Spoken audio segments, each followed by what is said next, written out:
Graça e paz, amada igreja. Que a paz do nosso Senhor Jesus Cristo esteja com cada um de vocês. É uma alegria, mais uma vez, estar falando aqui para os irmãos. A sugestão do nosso irmão Tiago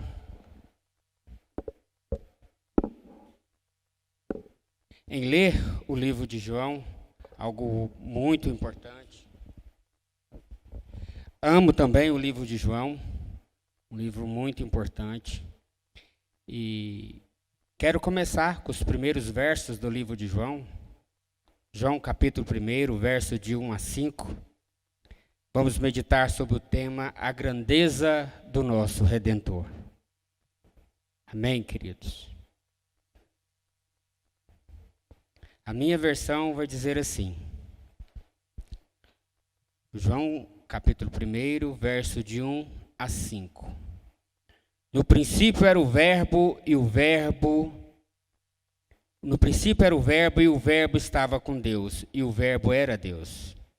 Ele estava no princípio com Deus, e todas as coisas foram feitas por ele, e sem ele nada do que foi feito se fez.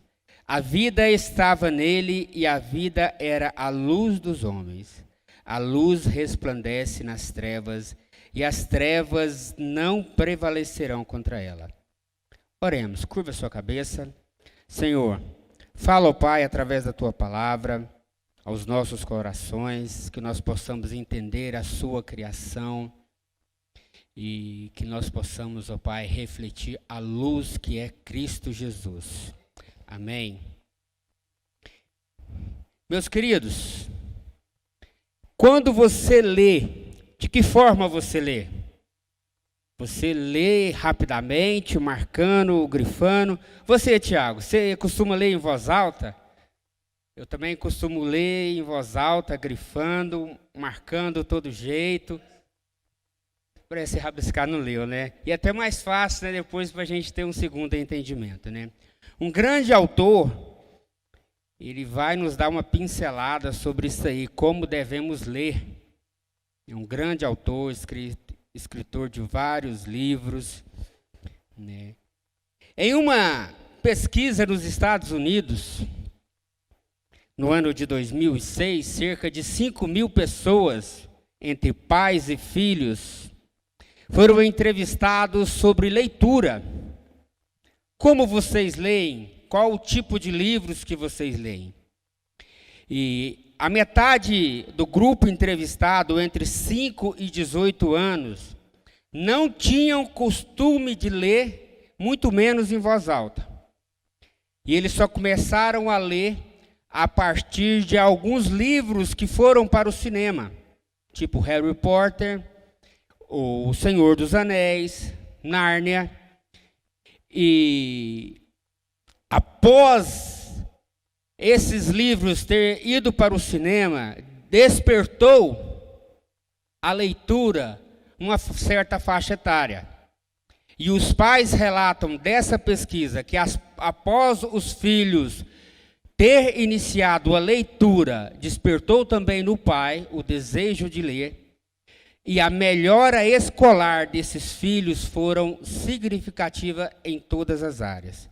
Um presidente dos Estados Unidos, ele repartindo a experiência, segundo ele, muito encantadora, sobre essa de ler livros, ele vai falar sobre um autor, J.R.R. Tolkien, conhecido como Tolkien, escritor do Senhor dos Anéis, Hobbit e outros livros que foram para o cinema. Ele vai falar que ele e sua filha leram todas as séries juntos e em voz alta. E ao terminar a leitura dos livros, ele vai falar que foi divertido e representou uma excelente ligação e crescimento para ambos, tanto para o pai quanto para a filha. O autor, o Tolkien, o autor de vários livros que eu já falei, Hobbit e a trilogia Senhor dos Anéis, Contos Inacabáveis, centenas de livros que ele escreveu, ele vai falar que adulto, criança, jovem, adolescente, ou seja, todos deve ler em voz alta. Para que ler isso em voz alta? Para despertar a sua imaginação ao falar, para você entrar dentro do contexto da história. Agora eu volto para a Bíblia. Eu vou desafiar você a ler o livro de João em voz alta. Você vai ler e vai ouvir você lendo, e isso você vai se transportar para a história e você vai estar mais perto de Jesus. Tolkien ele vai dizer também que nós, adultos, precisamos de ler mais do que as crianças, livros que vai despertar em nós, abre aspas, a nossa imaginação. O próprio Tolkien, ao falar da importância de ler o Evangelho de João, e ele ainda grifa em voz alta, ele vai dizer que João, ele desperta em nós o desejo do belo, nos mostra a visão do reino encantado, que é o reino de Deus, nos ensina como escapar das trevas e nos traz o consolo de Cristo. João é uma história poderosa, carregada de maravilhas, peculiaridades artísticas. O Evangelho de João é a própria história da criação.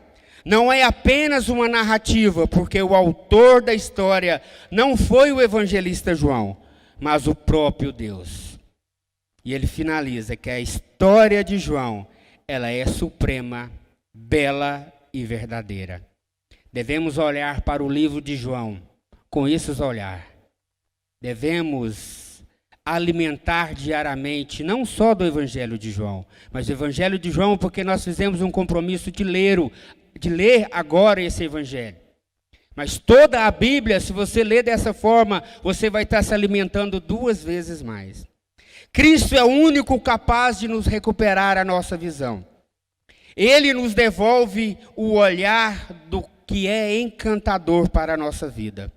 Cristo é o único que pode verdadeiramente nos levar a um reino eterno, recheado de glórias encantadoras. Ele nos consola e nos encoraja durante a nossa caminhada para a nossa morada celestial. Jesus é o grande redentor das nossas vidas. O Evangelho de João, ele é diferente de todos os outros 3 evangelhos. Podemos perguntar, por que foi necessário ter 4 evangelhos? 4 biografias. Além de que cada um escreveu para o seu público, a resposta é bem simples. Jesus não era uma pessoa comum. Jesus era o Filho de Deus. Sendo assim, ele tinha muitos mais aspectos a ser observados do que uma pessoa comum. Jesus, ele era homem e também era Deus. Quem é esse João que escreveu esse livro? Quem é esse autor, João? João era um pescador, ele era filho de Zebedeu, irmão de Tiago, primo de Jesus, um dos 12, uma testemunha ocular do próprio Jesus, autor desse Evangelho de João, autor da 1ª, 2ª, 3ª carta de João e também do livro de Apocalipse. Sempre esteve ao lado de Jesus nos principais acontecimentos, quase sempre ao lado do seu irmão, a dupla dinâmica, Pedro, Tiago e João, João e Tiago. Eles estavam no Getsêmani, Monte da Transfiguração, ressurreição da filha de Jairo, a última ceia e entre vários eventos acontecidos. Mas esse apóstolo João nem sempre foi o apóstolo do amor. No começo da sua caminhada, ele teve um lado durão. Em Lucas 9:54, ele vai falar para Jesus mandar fogo do céu para consumir aquela aldeia da Samaria, do povo samaritano. Em Marcos 10:37, ele de forma petulante vai pedir para Jesus o nepotismo. Sendo primo de Jesus, ele vai falar, mestre, eu e Tiago, coloca um de um lado e o outro do outro no reino dos céus. Mas depois de um certo tempo, depois de uma certa caminhada com Jesus, agora João é transformado pelo Espírito Santo. João vai tratar cada situação agora de forma diferente. chamando-os de meus filhinhos amados. Agora, esse apóstolo, durão, firme, se torna o apóstolo do amor. Ele vai divergir, ser diferente dos outros evangelistas em conteúdo, em estratégia, em cronologia e no ministério de Jesus. Ele vai falar de forma diferente. João é o único que vai revelar Jesus como o grande Redentor. Ele vai mostrar o agir do Espírito Santo. Somente João vai falar do ministério do Espírito Santo. Quando lemos João, parece que as escamas caem dos nossos olhos. E você começa a enxergar a vida com um olhar diferente. João, ele vai narrar eventos que os outros evangelistas não narraram. E os outros evangelistas vão narrar alguns eventos que João não narrou, não achou por bem narrar. João conhecia toda aquela região, toda aquela geografia, e ele vai falar claramente da divindade de Jesus. Quando tudo teve um princípio, o verbo já existia. Deus criou todas as coisas e Jesus participou de toda a criação. Martinho Lutero, ao falar do Evangelho de João, ele vai falar: se toda a Bíblia for destruída e ficar apenas o Evangelho de João, nós podemos ter a grandeza de Cristo como nosso Redentor. Podemos ver Deus que veio aqui na terra, vestiu-se como eu e você, calçou a sandália da humildade e inseriu nesse mundo para nos trazer a salvação e a vida eterna. João vai abrir o seu livro revelando, desde o início, que Jesus participou da criação. Quero destacar algumas lições nesse texto. No princípio era o verbo, e o verbo estava com Deus, e o verbo era Deus. Conhecer o verbo é conhecer a Deus. Amar a Deus é amar o verbo. Crer em Deus é crer no verbo. Se encher de Deus é se encher do verbo. Deus e o verbo são uma única pessoa. Se eu envio um texto, envio minhas palavras. Se eu envio a mensagem de voz, envio a minha voz. Quando Deus escreve algo, Deus está escrevendo a sua palavra. Quando Deus fala aos nossos corações, através de canções, de pregações, é a voz do próprio Deus que nós ouvimos. No princípio era o verbo, e o verbo estava com Deus face a face. Isso nos mostra que Jesus participou de toda a criação. O verbo que é Cristo é da mesma natureza de Deus. O verbo se remete ao próprio Cristo.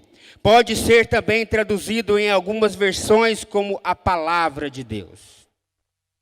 Se te perguntar se Deus existe, Léo? Deixa eu dar a minha interpretação primeiro. Essa é a minha interpretação, viu, queridos? Já respondi isso várias vezes. Quando me perguntam se Deus existe, eu falo: quem existe é eu e você e tudo o que está criado. Deus, ele não existe, Deus é.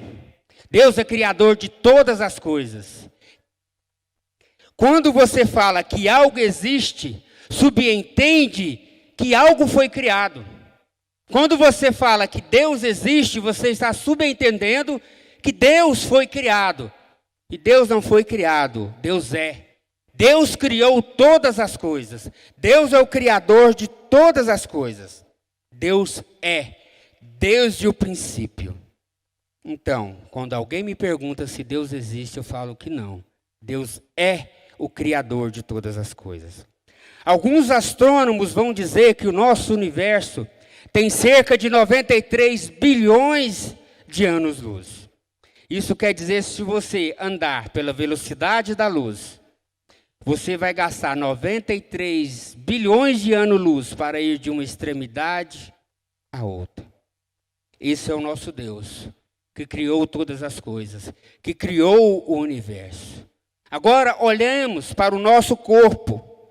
O nosso corpo, ele contém cerca de 60 trilhões de células vivas. E cada célula contém cerca de 1,70 m de informação de DNA. Isso subtende que aproximadamente 105 trilhões de informações de DNA está no nosso corpo. O nosso Deus é o que criou o universo. O nosso Deus é o que criou a nossa célula. Então, em toda a criação tem o DNA de Deus. A nossa criação tem a digital e a assinatura do nosso Deus. A grandeza da salvação é o próprio Jesus. Ele veio para perdoar os nossos pecados e nos dar a salvação. Todas as coisas foram feitas por Ele e por meio dEle, e sem Ele nada se fez. O nosso Deus é o dono da eternidade. A eternidade, ela não pode ser marcada pelo tempo. Se você tirar um ano de 100 anos, fica quanto, Tiago? 99. Se você tirar 100 anos da eternidade, como fica a eternidade? Ainda vai continuar sendo a eternidade. A eternidade, ela não é marcada pelo tempo. O nosso Deus é o dono da eternidade. O verbo de Deus, ele não é uma energia, ele é a pessoa de Cristo. E ele tem os atributos do Pai. Ele participou de toda a criação.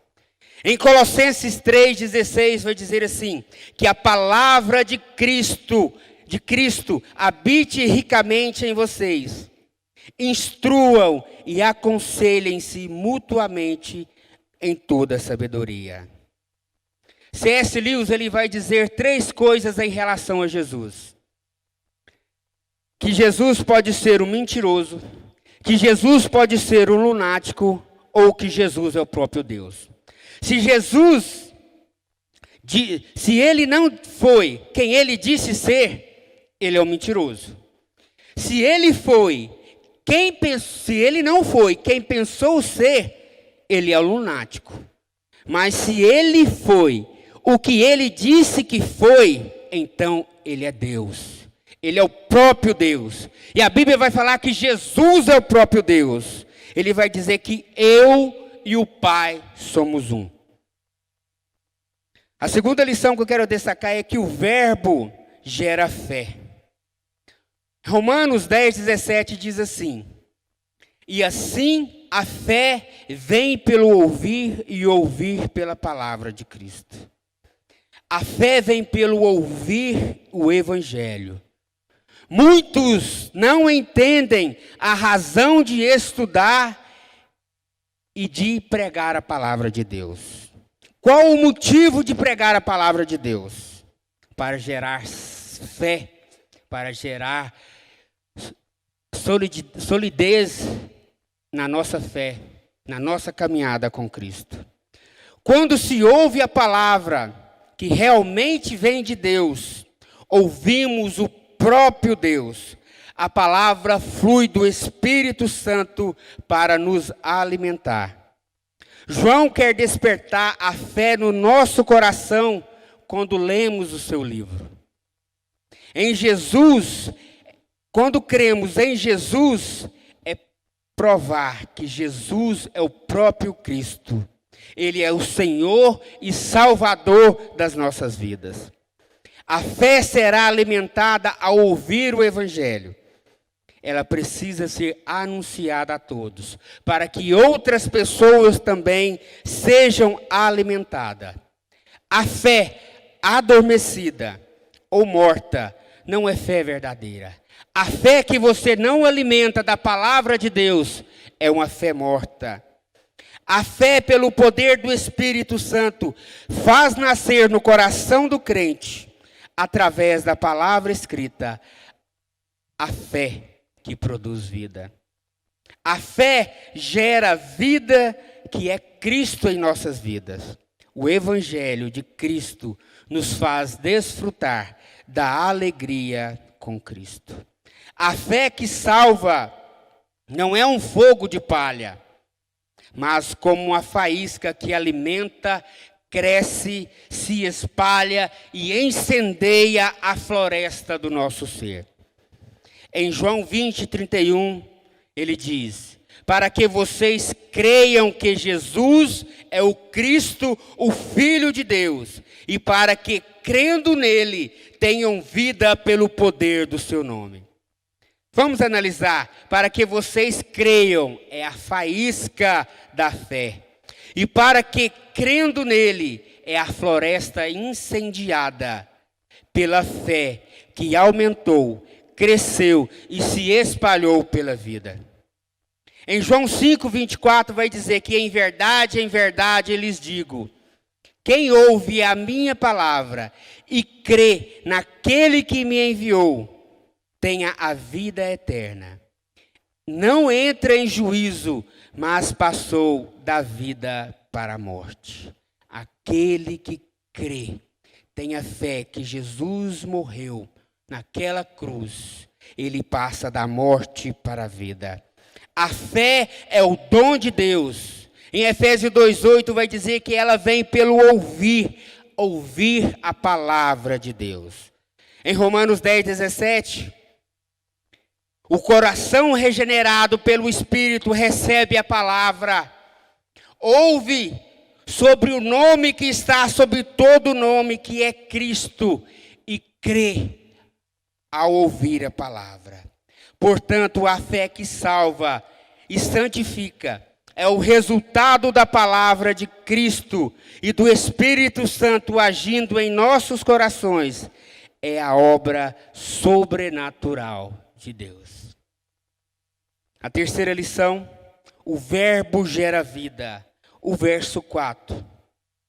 A vida estava nele e a vida era a luz dos homens.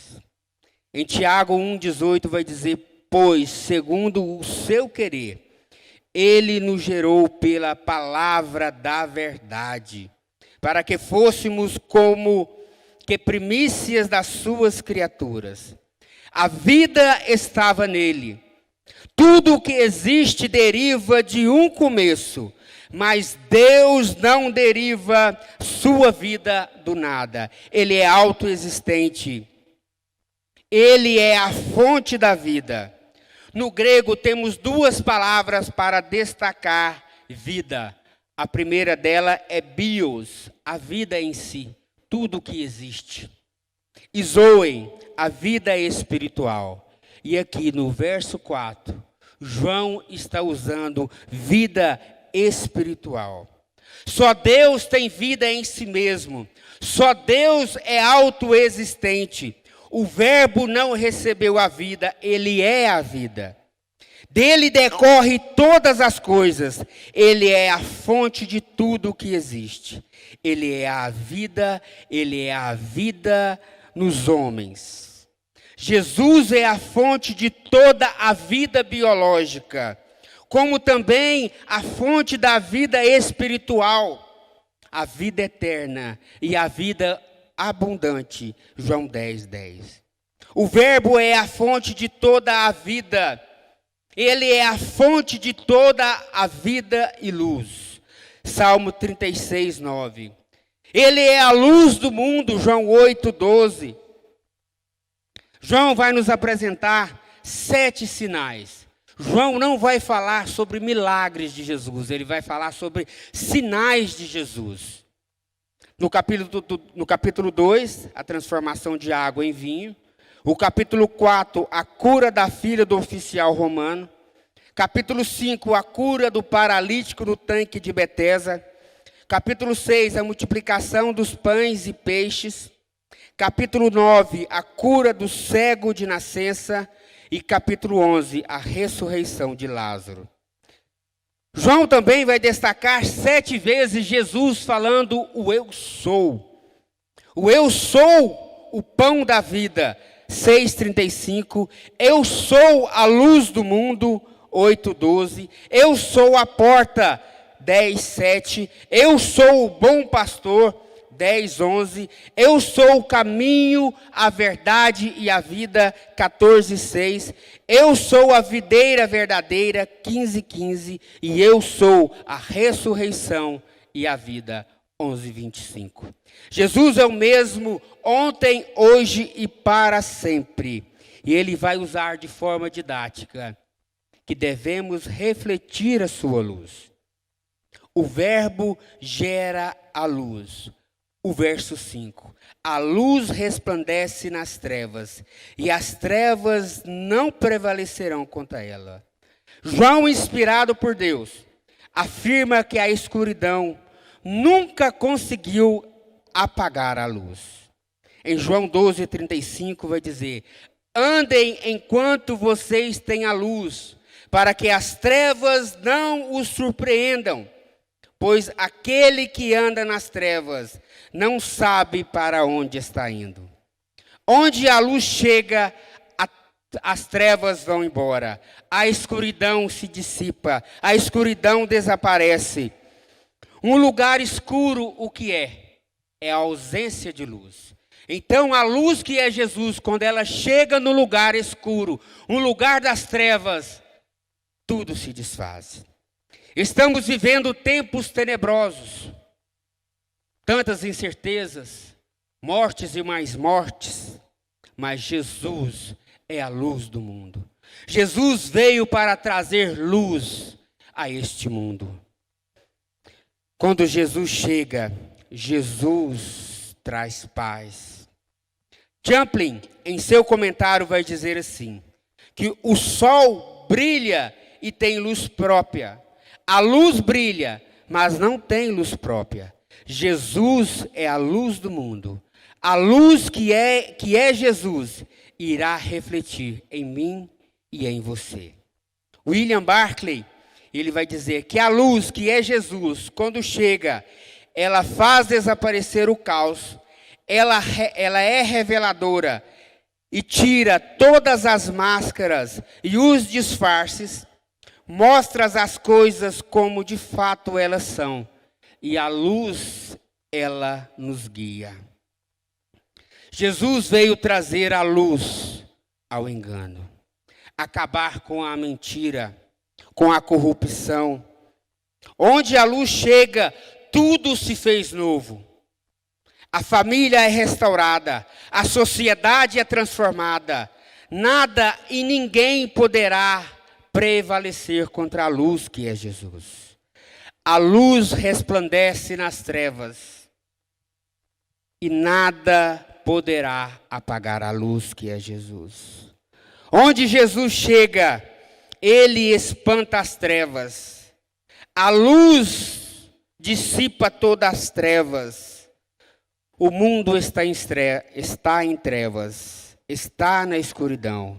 Mas Jesus veio para trazer luz para as nossas vidas.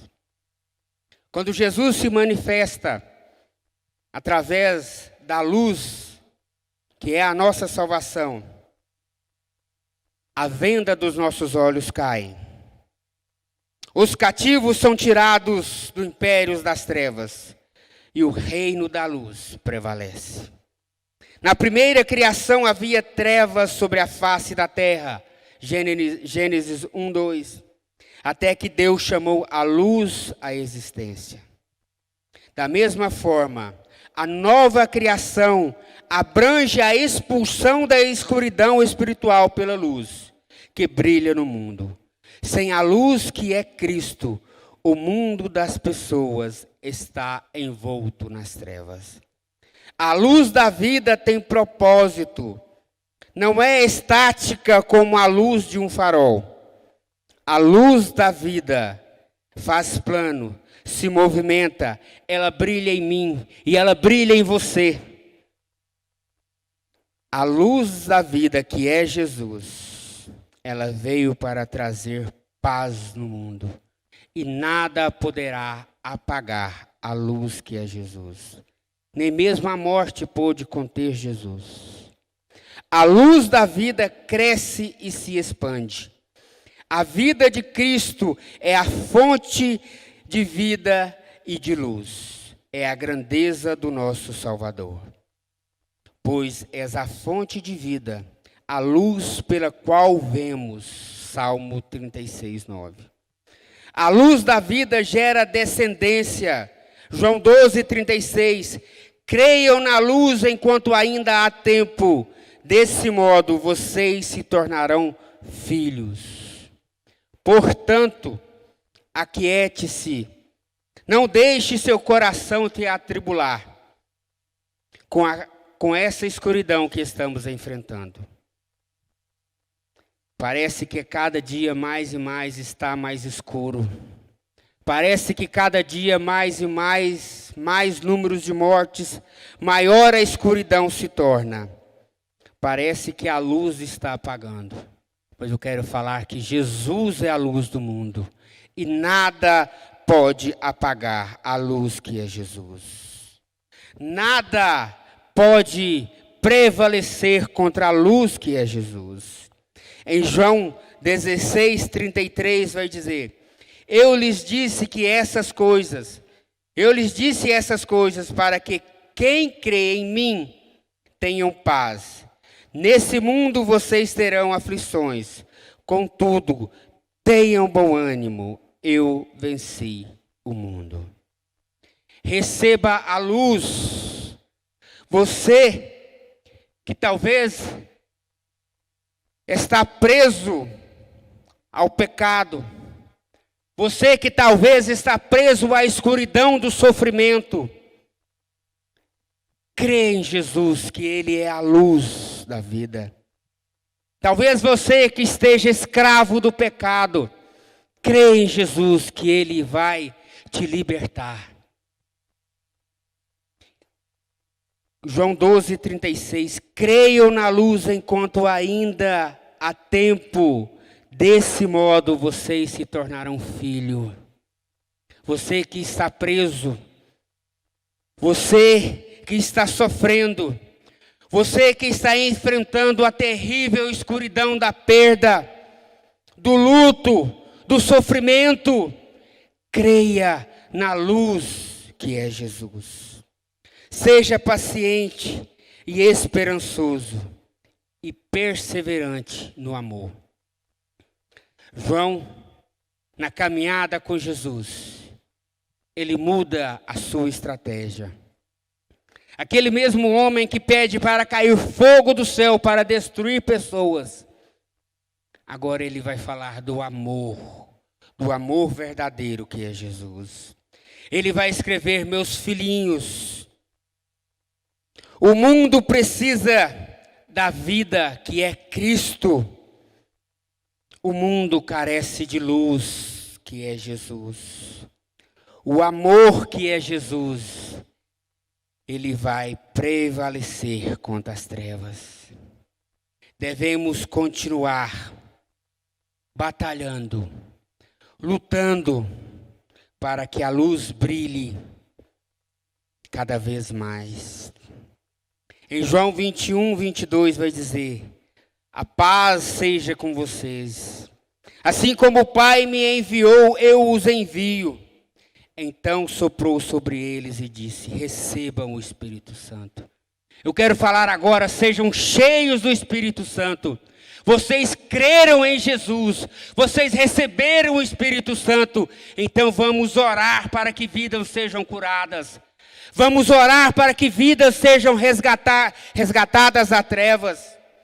Vamos romper a escuridão. Vamos refletir a luz de Cristo em nossas vidas. Vamos orar para que pessoas saiam do quadro da UTI. Nós temos orado. A igreja tem levantado clamor e nós temos recebido bênçãos. Nós oramos pela sobrinha da irmã Marildes e ela já recebeu a alta hospitalar. Estamos orando pelo irmão Daniel e ele já está recebendo melhoras. Mas e quando Deus diz não? Tudo é para o propósito de Deus. Tudo é para que a glória de Deus seja manifestada em nossa vida. Então vamos dobrar os nossos joelhos. Vamos levantar um clamor nós somos cheios do Espírito Santo. Nós recebemos porque nós cremos em Jesus. Nós recebemos o poder do Espírito Santo. Então vamos orar pelas vidas, para que vidas sejam salvas, para que vidas sejam transformadas, libertas. Essa escuridão, ela não vai apagar a luz que é Jesus. Devemos avançar pregando o Evangelho, para que gere cada vez mais fé, para que arde em nossos corações como uma faísca, e essa faísca se espalhe e incendeie a minha vida e a do outro. Cristo é a luz do mundo, e essa luz vai triunfar. Essa luz, ela vai triunfar para que nós possamos ver a glória de Deus. Eu quero ler um poema que eu gosto muito dele. Esse poema diz assim: a vida é o dever que nós trouxemos para fazer em casa. Quando se vê, já são 6 horas. Quando se vê, já é sexta-feira. Quando se vê, já é Natal. Quando se vê, já terminou o ano. E quando se vê, perdemos o amor da nossa vida. Quando se vê, já chegou os 50 ou mais. Agora é tarde demais para ser reprovado. Se me fosse dado um dia, uma outra oportunidade, eu nem olharia para o relógio. Seguiria sempre em frente. Iria jogando pelo caminho a casca dourada inútil das horas. Devemos cuidar uns dos outros em oração. Nunca se houve tanto sofrimento como esse tempo que estamos vivendo. Nunca se houve tanta escuridão como esse tempo que estamos vivendo. Eu quero te dizer que Cristo é a luz do mundo, que somente Jesus pode trazer paz, consolo e restauração às nossas vidas. Em Isaías 40:12 vai dizer: quem é que na concha de suas mãos mediu as águas e tomou a medida dos céus a palmos? Quem recolheu o pó da terra na terça parte em uma vasilha e pesou os montes nas colinas numa balança de precisão? Quem é esse Deus que mede o universo a palmos? Quem é esse Deus que tem a sua assinatura no mínimo, no micro? É o nosso Deus. É o Deus que restaura. É o Deus que salva. Esse é o nosso Deus. Se está difícil, meu querido, louve. Busque ao Senhor.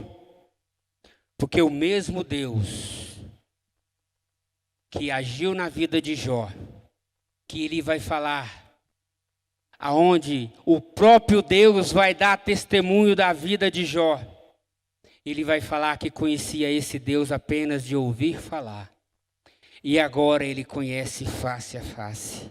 Esse mesmo Deus que mede as águas com as conchas das suas mãos, é o mesmo Deus que mede os montes com a balança de precisão. Esse é o nosso Deus. Esse é o nosso Deus que é o dono do ouro e da prata. Se você está à procura de um emprego, o Senhor vai abrir as portas para você. Se você está enfrentando dificuldades financeiras, o Senhor vai mudar a sua história. Porque Ele é o Deus que criou todas as coisas. Em Gênesis 1:1 vai falar que no princípio Deus criou todas as coisas. E João 1:1 vai dizer que o verbo, que no princípio era o verbo, e o verbo estava com Deus, e o verbo era Deus. Então tudo, o princípio partiu de Deus, e todas as coisas partiu de Deus, Ele está no controle dessa pandemia. Ele está no controle de todas as coisas. Ele é o que mede o universo a palmos. João 20, 21, 22. Paz seja com você. Assim como o Pai me enviou, eu envio a vós. Então soprou sobre eles e disse: recebam o Espírito Santo. Você tem o Espírito Santo? Você está cheio do Espírito Santo? Então crê que a luz do mundo, que é Jesus, vai trazer a paz sobre nossas vidas. Quero te convidar para você ficar de pé. Quero te convidar a você ir na sua casa, da maneira que você está. Se você quiser se ajoelhar, você pode ajoelhar. Se você se sentir à vontade de levantar os seus braços, de ficar em pé, sinta-se à vontade. Mas eu quero agora que você, diante do Senhor, você que é cheio do Espírito Santo, o busque verdadeiramente. Você que é cheio do Espírito Santo, ore para Ele agora. Ore para aquelas vidas que necessitam ser curadas. Ore para aquelas vidas que estão acamadas. Para aquelas vidas que precisam de uma cura espiritual e de uma cura física. Ore agora. É o nosso dever orar pelas vidas que estão lá fora. Se você está preso na escuridão, se você está acorrentado ao pecado, este é o momento de você se entregar a Jesus. Este é o momento de você render a Jesus. Eu quero orar com você. E você aí de casa, da melhor maneira que você se encontrar, você vai orar a Jesus. Eu quero orar com você, para que você seja cheio do Espírito Santo. Creia em Jesus e seja cheio do Espírito Santo.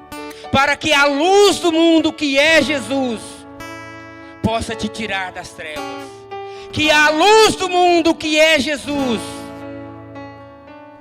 te traga a vida, te traga de volta ao convívio da sociedade.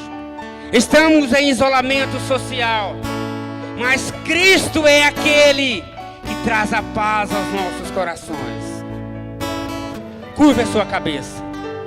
Senhor, essa é a sua igreja, que clama, que busca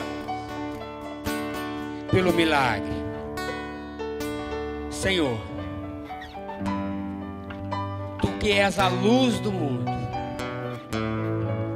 Tu que és o Deus que mede o universo a palmos, venha trazer um milagre, ó Pai. Pessoas estão internadas na UTI, pessoas estão necessitando de um milagre físico, ó Pai.